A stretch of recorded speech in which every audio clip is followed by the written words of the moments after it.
Ken Trahan with Lenny Vangilder. It's our first NBC Bank weekend preview, brought to you by First NBC Bank with 32 locations throughout the greater New Orleans area and beyond. That's First NBC Bank, proud sponsor of SportsNoah.com. Saints and the Panthers, this one's for everything. Saints won easily the first time around. This one's in Charlotte, so it's a different animal, and the Panthers are favored to win the game by 3. And if anybody really thinks they know what's going to happen in this game, they're lying. Absolutely. That's exactly what I was going to say. It's hard to really get a read on what's going to happen here. And it's been interesting to see some of what has taken place since we last visited with you early in the week on the heels of the Rams game, with Garrett Hartley getting cut, which is not a total shock, with Charles Brown getting benched. Maybe the Trahan Armstead move, a bit of a surprise, as opposed to sticking with what the formula was in the second half of the Rams game with Zach Strief at left tackle, with Bryce Harris at right tackle.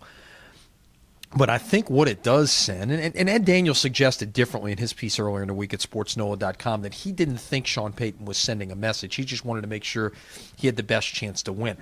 I think sometimes you need to make moves that are eye-opening to the 53-man rosters to say, hey, you know, your roster spot is on the line every week. Don't take things for granted.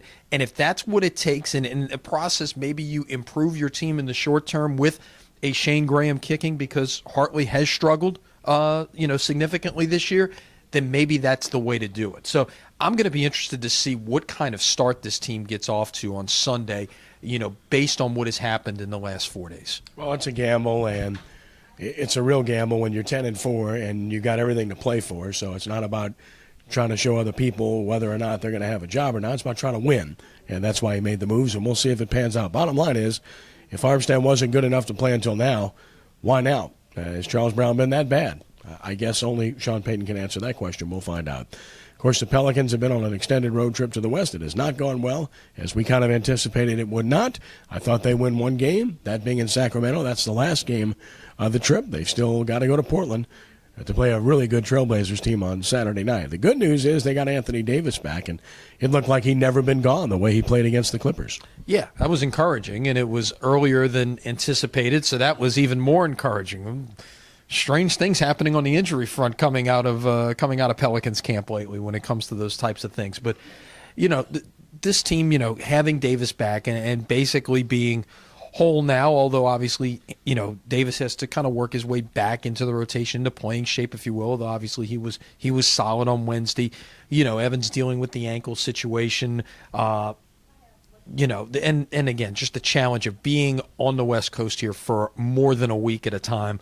You're right. Get the one on Monday if you can get it. Give yourself a good feel going into Christmas, and then you come back home and you play a couple after that. Of course, the R&L Carriers New Orleans Bowl, which you and Dan McDonald talked about extensively, Saturday night in the Mercedes-Benz Superdome, and I've vacillated back and forth, but I've arrived at picking Tulane to win this game based upon the way they've played defense, time to get ready, healed up, and the fact that Terrence Broadway's hurt. Yeah, and I mean, even if Broadway plays, you're right, I don't think he's a guy. He's not going to have had 100% of the reps where he's going to have built up to it. But obviously, his body of work over the last couple of years, if he's got any chance at going, I think he deserves a chance to try to go.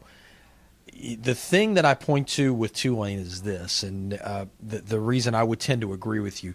You look at the times that Curtis Johnson and his staff have had more than a week, 2 weeks or more to prepare for a game, whether it was the opener or the 2 times they came off a bye week. They played pretty good football in those games, as you would expect. And given time to prepare for a bowl game, and this staff has done a really outstanding job. Based on that, I give them an outstanding shot here. And they've had another week to prepare as opposed to UL Lafayette, which played December 7th, and it's really been only 2 weeks, like a bye week in the schedule before this bowl game. Both teams not playing their best football down the stretch, so we'll see how they're able to rebound against each other and what should be a great atmosphere in the Superdome before what we anticipate will be a record crowd for the R&L Carriers New Orleans Bowl. Should be a great weekend for sports. Look forward to it. Merry Christmas to you one and all. Lenny, have a great weekend. Merry Christmas to everybody, and get well. We'll see you Monday, hopefully a little less under the weather. I hope you're right. That's our first NBC Bank weekend preview brought to you by First NBC Bank with 32 locations throughout the greater New Orleans area and beyond. That's First NBC Bank, proud sponsor of SportsNoah.com. For Lenny, I'm Kenny. Have a great weekend. God bless.